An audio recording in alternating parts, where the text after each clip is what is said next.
आज का विषय है दूषी विषारी अगध और उसकी उपयोगिता। दूषी विषारी अगध को पढ़ने के पहले दूषी विष क्या होता है यह हम जानेंगे।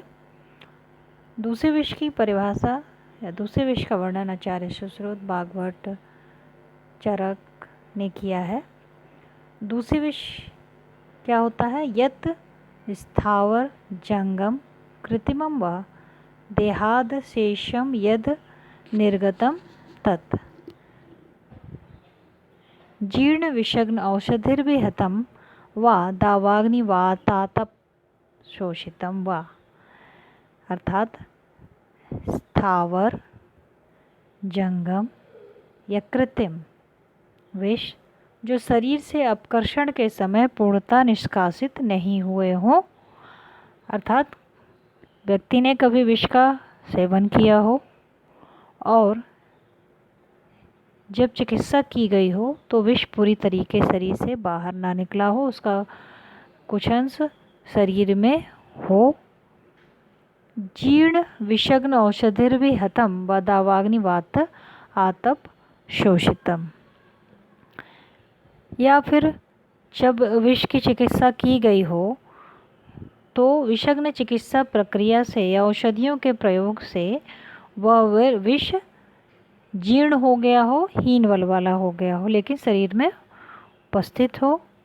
स्वभावतो व गुण विप्रहीनम विषमी दूषित विस्तामुपैति, अथवा ऐसे विष जो अग्नि से, वायु से, आतप से आदि ये जो प्राकृतिक कारण हैं इनसे उपशोषित होकर के स्वभाव से ही कैसे हो, हीन वीर वाले हों। तो हीन वीर वाले विष द्रव्यों का भी सेवन यदि करता है तो वह शरीर में जाकर के दीर्घ अल्प भावान निपातेत कफावृत्तम वर्ष गणानुबंधी, ये शरीर में हतवीर होने के कारण लंबे समय तक उपस्थित रहते हैं। इससे हीनवीर होने का मनुष्य की मृत्यु शीघ्र नहीं होती है और ये अपने धीरे धीरे लक्षण को व्यक्त करते हैं और कफावृत होने से ये दीर्घकाल तक बने रहते हैं। दूसरी परिभाषा आचार्य सुश्रुत ने बताई है, दूषितम देश कालान्न दिवा स्वप्नैर्भीषणश्च यस्माद् दूषेत धातून् तस्माद् दूषी विषम स्मृतम। देश, काल, अन्न, दिन में सोना आदि के द्वारा बार बार दूषित हुआ विष शरीर की रस, रक्त आदि धातुओं को भी दूषित करता है, अतः इसे दूषी विष कहते हैं। यहाँ पे देश, काल, अन्न और दिवा स्वप्न यानी ऐसे कारक जो कि जो हतवीर या हीन वीर्य होकर के विष शरीर में पड़ा हुआ है उसको बढ़ा देते हों, यानी विष को बढ़ाने वाले कारक अन्न का सेवन कर ले या विष को बढ़ाने वाला काल हो, देश हो, तो वो उस समय ये विष ज़्यादा बढ़ जाते हैं और धातुओं को दूषित करते हैं, इसलिए इसे दूषी विष कहते हैं। आचार्य चरक ने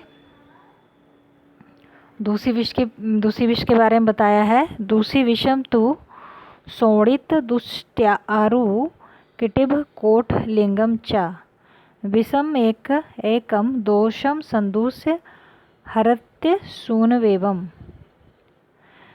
दूषी विष क्या करता है? रक्त आदि धातुओं को दूषित करके त्वचा रोग जैसे अनुशिका, किटिभ व कोठ को उत्पन्न करता है एवं एक एक दोष को दूषित करके प्राणों का नाश कर देता है, ऐसा चरक ने वर्णन किया है।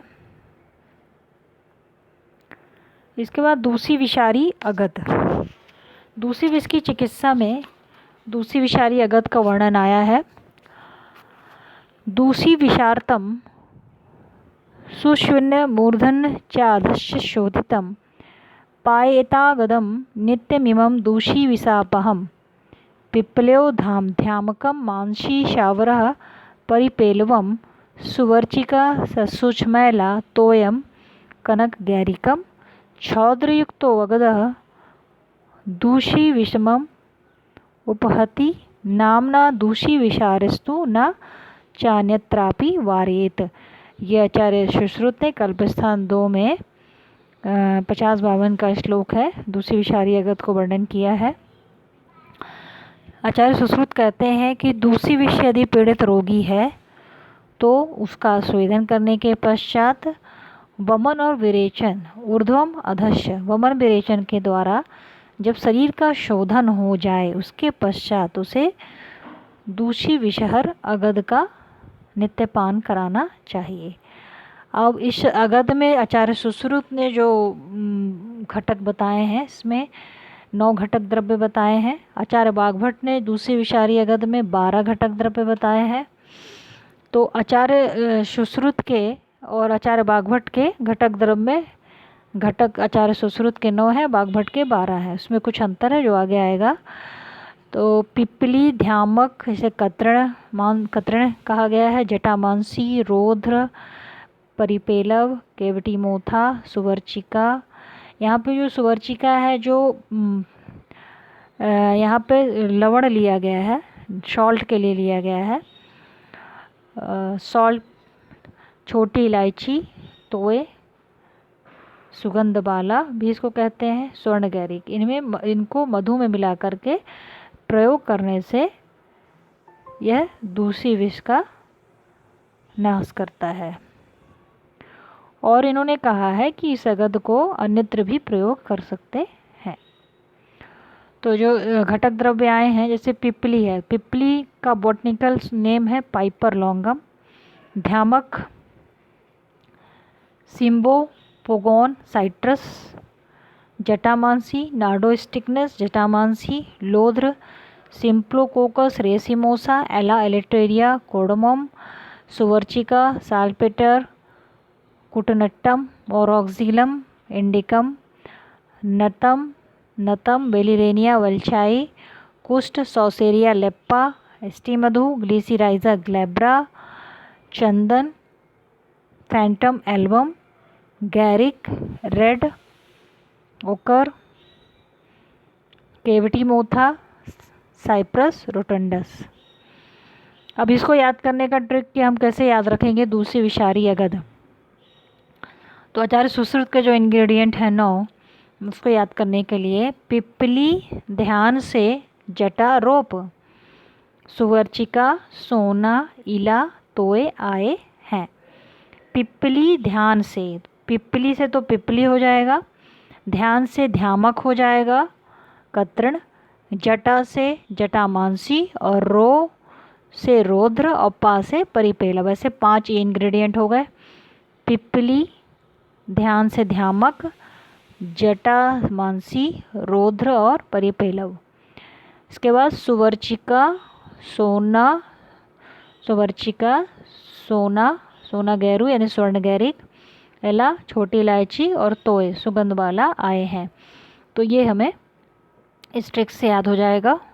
ये बहुत इम्पोर्टेंट है दूसरी विषारी अगध।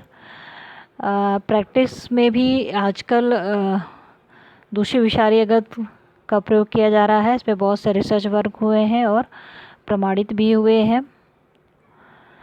आचार्य बागभट्ट ने जो 35 उत्तर तंत्र के अध्याय 35 में 39 नंबर का श्लोक है, पिप्लो ध्यामकम मानसी रौद्र मेल सुवर्चिका नतम कुष्ठम यष्टि चंदन गैरिकम दूषी विषारी नामना अथम चान्यत्रापि वारेते। इन्होंने भी ये कहा है कि इसको दूषी विष के अलावा अन्य जगह उपयोग कर सकते हैं। तो अब इन दोनों में अंतर क्या है आचार्य सुश्रुत और बागभट्ट के घटक द्रव्य में? सुश्रुत का जो परिपेलव है उसको बागभट्ट ने नहीं माना है, और बागभट्ट ने जो एक्स्ट्रा जोड़े हैं, कुष्ठ है, यष्टि मधु है, चंदन है, कुटन्नट है, जिसे हम शौनाक भी कहते हैं। तो ये 4 इन्होंने ऐड किए हैं। तो और एक सुश्रुत का नहीं माना है। सुश्रुत के 9 हैं, 9 में से एक नहीं माना है परिपेलव को, तो 8 हो गए। और 4 जो इन्होंने एक्स्ट्रा जोड़ा है, अलग हैं जो इनके, वो है कुष्ठ, यष्टि मधु, चंदन, कुटनट। इस तरीके से इनके 12 हो जाते हैं।